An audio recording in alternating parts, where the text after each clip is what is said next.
and welcome to my new show, Long Distancing, where we will be discussing mental health associated issues and the way people cope in various fields.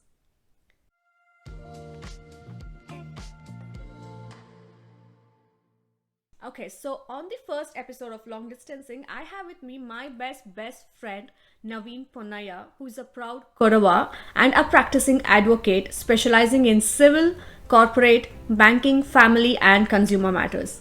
His dad, Mr. P.K. Ponnaiah, is a senior advocate who has been in the legal field since 42 years, and together they run their own law chamber as well, named PKP Law Associates.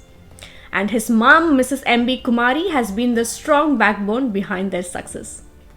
I know Naveen since we were in grade 2 and we have been friends for almost 26 to 27 years now.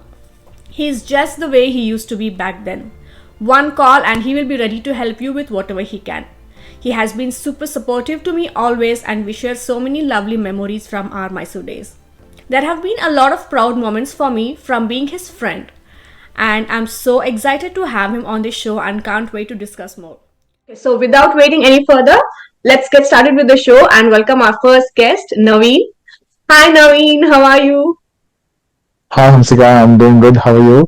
I'm good, thank you. It feels very awkward because this is the first time we are sitting in a formal setup like this and speaking so Yes, formally. But thank you so yes, much yes. for agreeing to be on my show as my first guest. And as I said, you have been my best friend for the longest time and will always continue to be so. So again, thank you so much. Are you ready to kickstart? Yes, yes.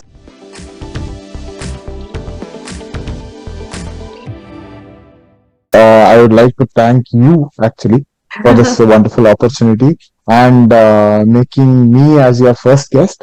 Uh, I wish you all the very best for your show, for your talk show, and Thanks. let this show go on and achieve great success. Oh, thank you. Thanks a lot.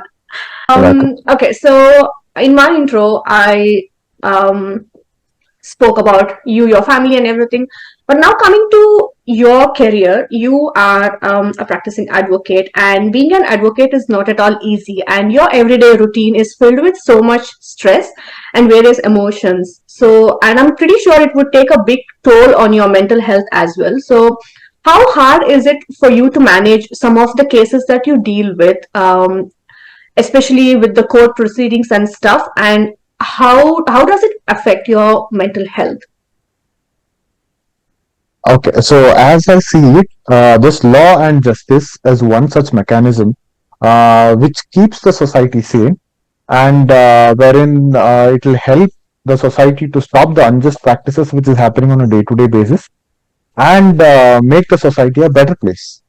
Okay, so that being said, the responsibility which comes with the legal profession is quite high. The people who come to take advice from us or come to us with their problem, they expect us to give all the help and support which we can. So now coming to the advocacy part, for me, advocacy, I consider it as an art, wherein it involves the art of intuition, the art of logic, the art of persuasion. No, it is true that it requires a lot of hard work, and you require good communication skills. You require a lot of patience to listen to your clients, address their problem, give suggestions, and such other aspects which a lawyer or a legal practitioner has to have. Now coming to the stress question which you asked about, which is one of the burning topics as of now in this whole world. I would say the stress has become an inevitable part of each and everyone's life. Doesn't matter what profession it is, be it an advocate, be it a doctor, be it a teacher, even a housewife for that matter also goes through a lot of stress.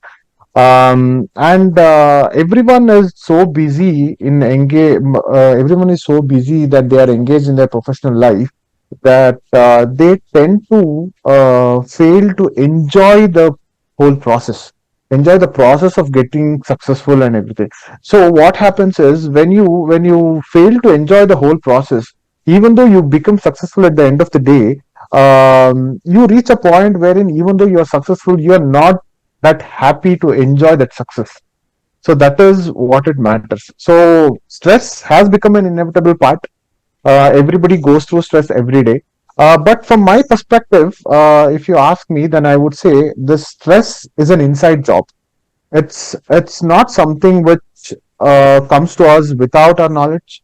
It's not something which is influenced by other people. Stress comes from within. So it is we who takes any part of the life as a stress, and it turns into anxiety. When stress and anxiety comes together, that is when the whole problem starts. See, when it comes to stress, you can say that there is physical stress and mental stress.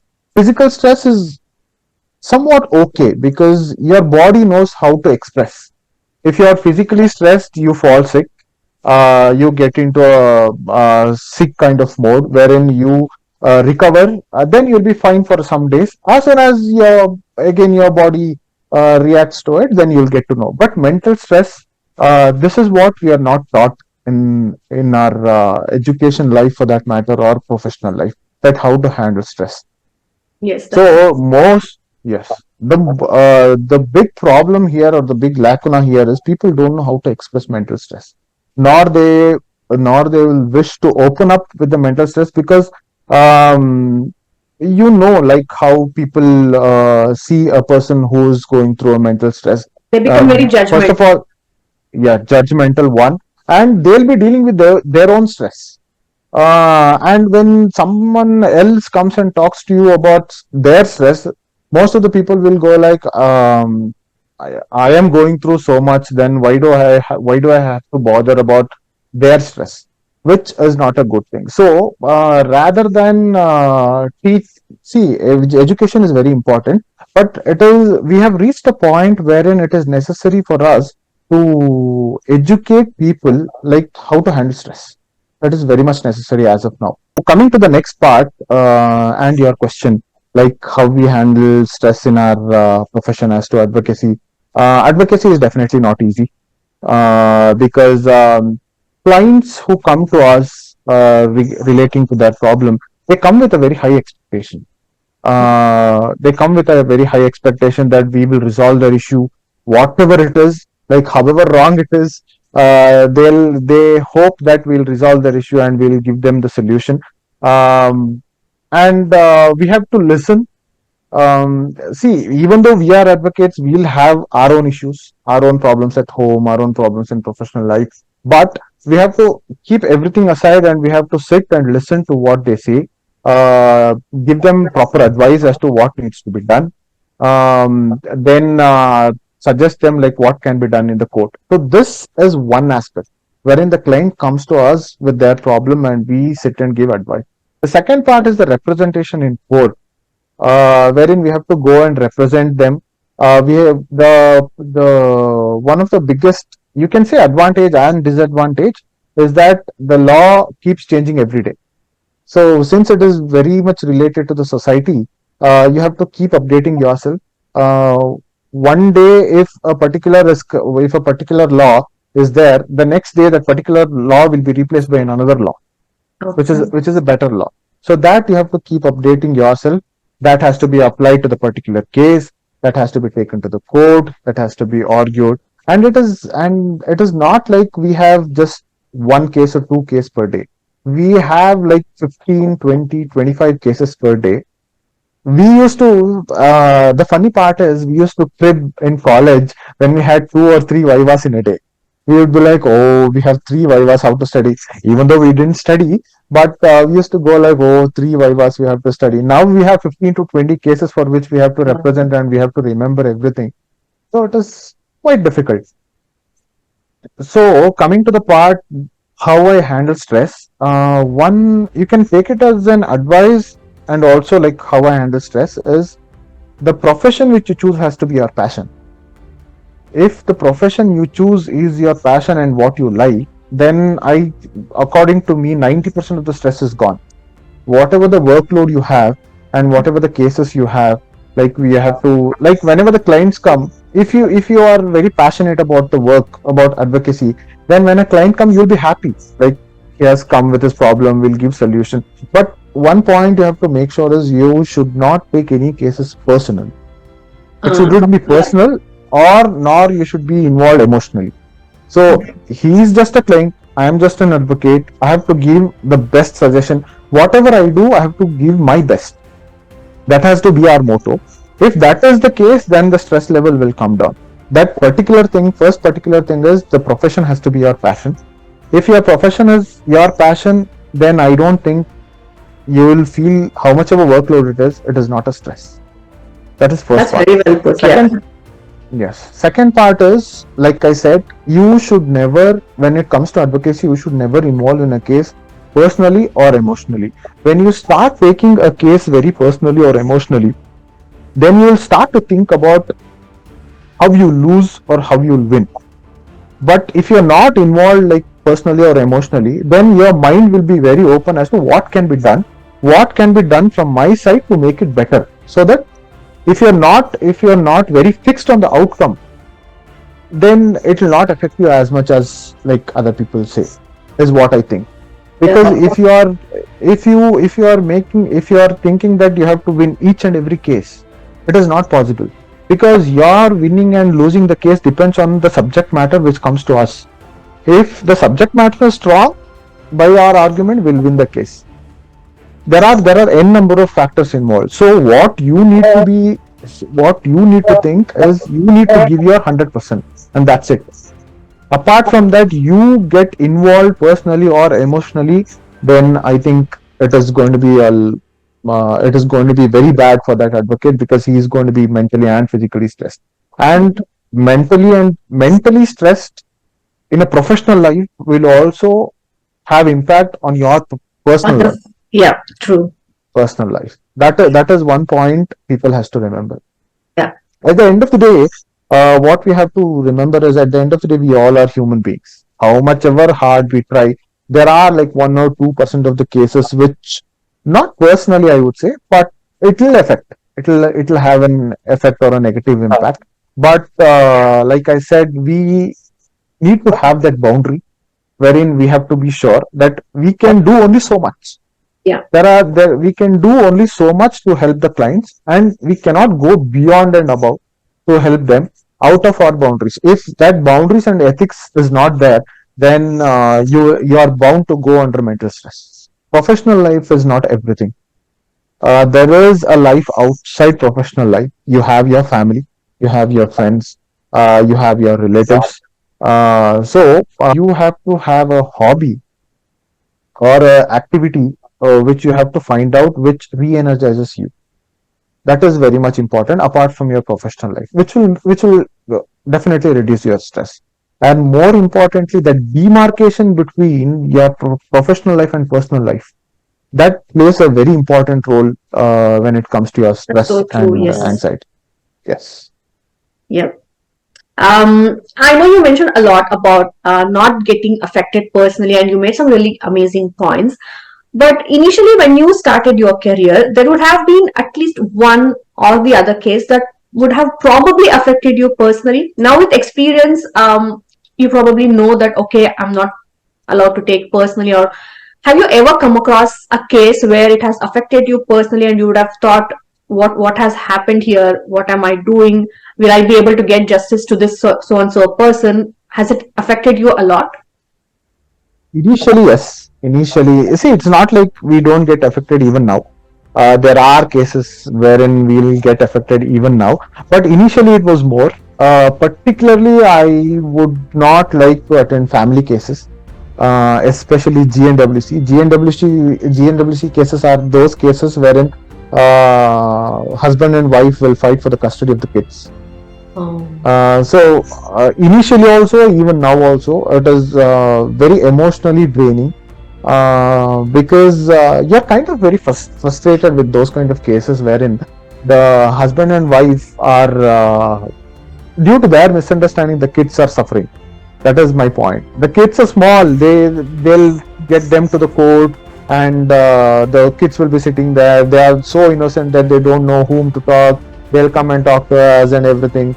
But like I said, that we need to have the boundary as to how much we can help. and we cannot go above and beyond that boundary to help the client. And that is one case. Even now, I think twice before taking up.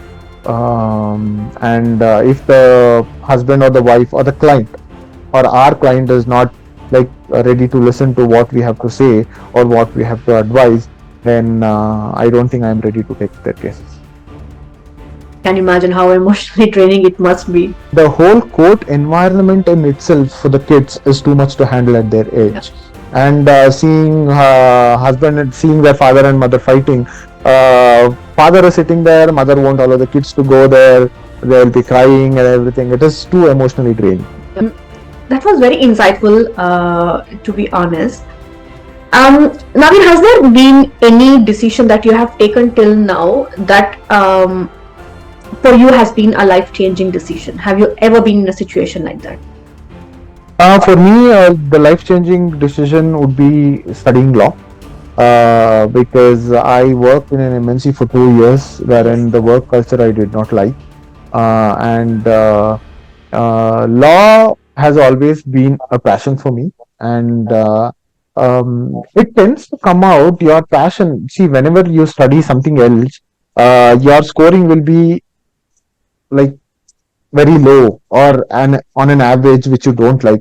But the same thing, when you study something which you are very passionate about, your scoring and your knowledge level increases. That I have seen, because I was an average student, you also know.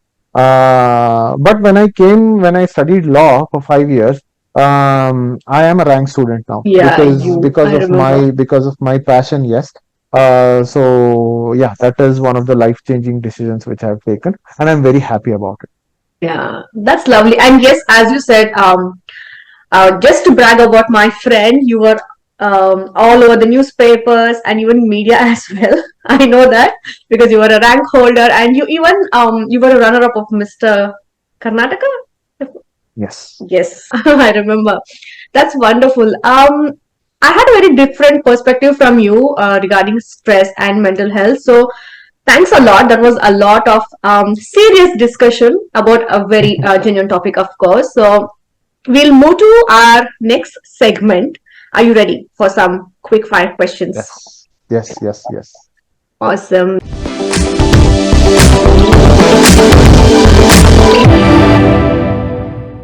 So let me pull out the questions that I have for you. Okay, are you ready? So you have to answer really quick, okay? I'll try. Yeah. So do you have an embarrassing nickname? If so, what is it? Yes, I have. School early. I What had is one in it? school. It was Nani, which one of my another best friend, which is Bipin, who gave it. Yeah. So most of the people used to call me Nani. Yes. Which in Hindi translates to grandma as well. Yes, I know. Yeah. Okay, your next question. Have you ever hidden a snack so that nobody else would find it or only you can eat it? So many times. You still do it?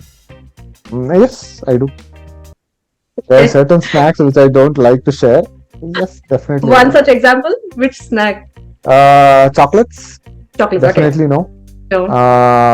Dry gobi. Definitely no. I would love it too. And snacks as in starters when it comes to non-veg. Certain So no starters. sharing with you. Okay, wonderful. How many bones have you broken till date? This question sounds very personal, but yeah, I have broken quite a few. Yep, I know. I thought you would have a number. I'm disappointed you didn't give me a number. Okay. Have you ever been pranked by any of your family or friends? Pranked?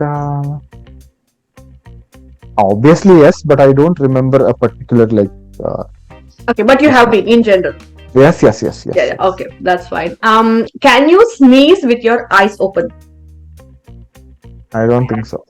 I don't think anyone can. Do you want to give it a try? Just a fake sneeze? Like. No. Yes. No. I can't sneeze. That's. You said fake sneeze. Yeah, you can Fake fake sneeze, sneeze. yes, I can. Yeah, Fake okay, sneeze, not yes, bad. I can. Okay, have you lied to any of your teachers during your school days? Oh, yes. Guilty as well. I Absolutely, think yes. anyone and everyone. I I don't I know. don't think anyone you can find who haven't this Lied in their school days. lied to their teachers. Yeah. Yes. If you ever get a chance to be a part of any reality show, which one would it be and why? I don't think I'll be a part of any reality show because Why? I don't have that kind of, because the reality shows which we see nowadays is so much filled with drama. I don't have patience for so much drama. Absolutely You no. can't create so much drama. No, absolutely no. Yeah, okay, fine. So your last two questions. So if you go to a party, what is your favorite go-to dance step? What's the first dance step that you do? First First dance step, show. Currently, I don't think I have any favorite dance steps. But we did I do dance during remember. school, remember? I do. I was going for that only. I do Yeah. remember you made me dance in our 10th standard. And I was a Yes. dance partner too. I know. I know. I know.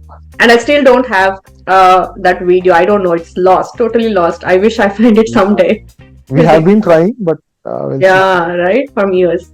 Okay, your last question, and I hope you get this right. What is my middle name? Oh, Hamsika Prakash, I know. Middle name, I don't know your middle name because it was not in school. That's because I don't have a middle name. Oh, you're Sorry, I asking added quick the questions. question on purpose because I Uh-huh. wanted to check if you remember everything about me. Quick questions. See, I remember. Yeah, Uh, that's good. I'm happy. Okay, awesome. So we are going to the last segment of the show.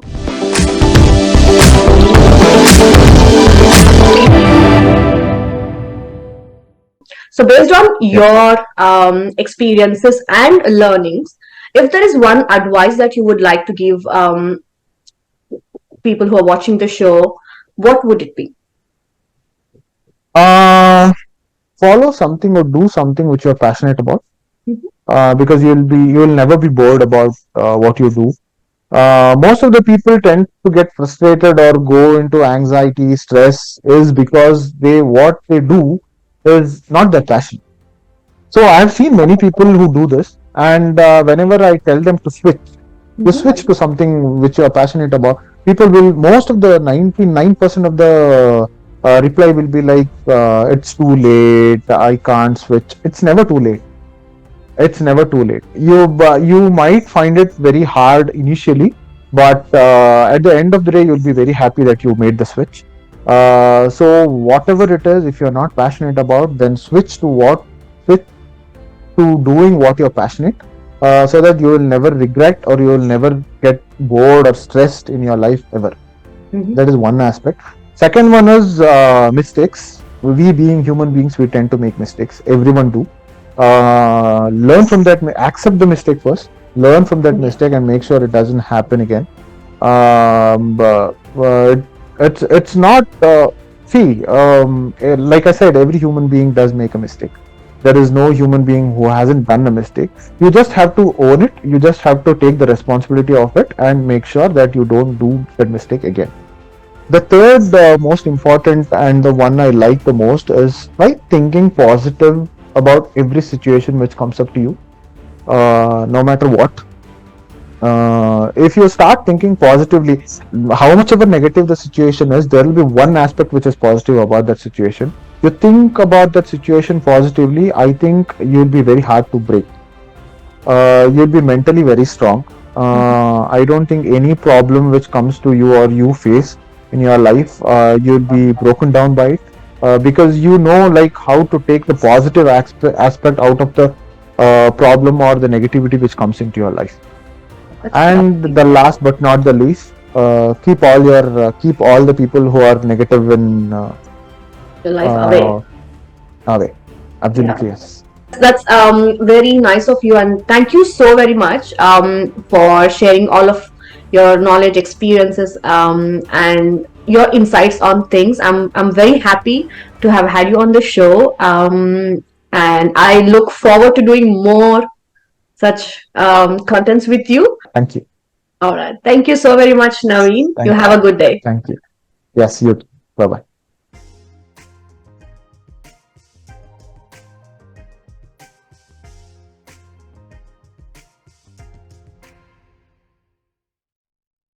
Wow, that was an amazing episode one. I am so happy that this finally got kick-started. I've been planning to do this for a very long time, and it truly feels it's all falling in place now. Please keep supporting and please keep watching. The main purpose of this show is me wanting to get to know a lot of people from a lot of different professions, the stress that they face, the journey that they have had, their learnings and takeaways, because everything has a different perspective when you're talking to someone. So it's nice to know different perspectives from people and their ways of coping with stress, because somewhere or the other it will definitely help us